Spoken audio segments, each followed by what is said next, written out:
There are many different types of jobs. Some jobs will be created by you, and some are created by others.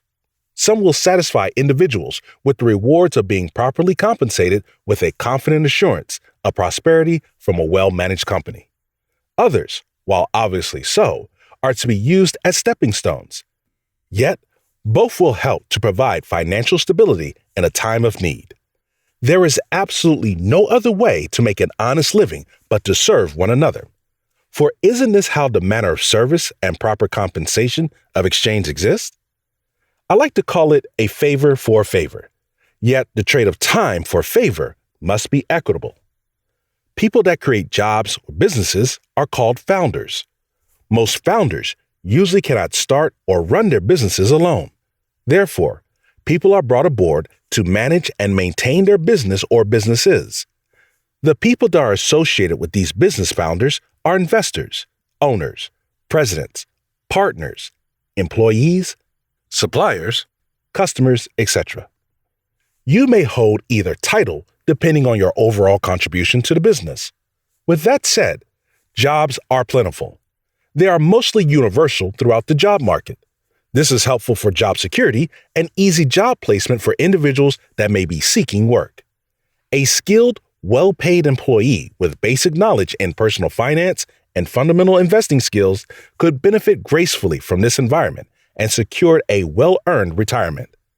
In addition, working for a moral company with righteous values could be essential for one's life and could give that individual an advantage of peace, wealth, and security. But not all jobs are created equal. Meanwhile, there are other misfortunate individuals that have blindly subjected themselves to an occupational time trap. Sadly, most are obliged to situations where they work hard and yet are improperly compensated. From cashing their disappointing checks to long weeks and many years of hard work, a sense of battered resentment unfolds to an even sorrowful reality. While barely having enough money to feed their families, they are completely cut out of the wealth cycle.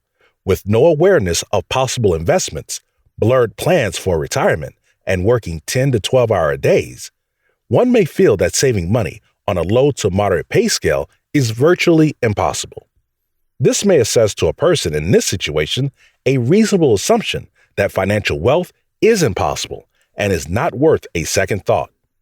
Furthermore, there are a few more issues with trying to survive on an average income in this workforce. Most laborers, whether educated or not, are paid on a low-wage tax system, which makes the cost of paying ridiculously high rent and keeping food on the table a living nightmare. Not to mention, most households these days are maintained by only one working adult. This is the struggle of the average laborer in today's workforce. As the prices of food, gasoline, and the cost of living rises, the wages remain the same. If saving money is just a distant fantasy far from reality, then how is financial independence a possibility? Most employees are conditioned to depend on only one source of income all the days of their lives. Sadly, with absolutely nothing to show for it but debt and old medical bills. Need I say more? Typically, they are one major financial event away from poverty.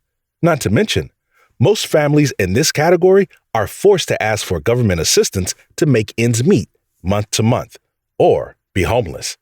In fact, the second cause of divorce next to infidelity is income or financial incompetence. No one in their right mind desires to subject themselves to misery and poverty. Hey, I've been there before. This is the reason I decided to write this book. I aim to help someone to prevent those horrors by promoting smart, organized thinking. Understand that menial jobs are to be stepping stones for incremental development. Wax on, wax off. Shout out to Mr. Miyagi.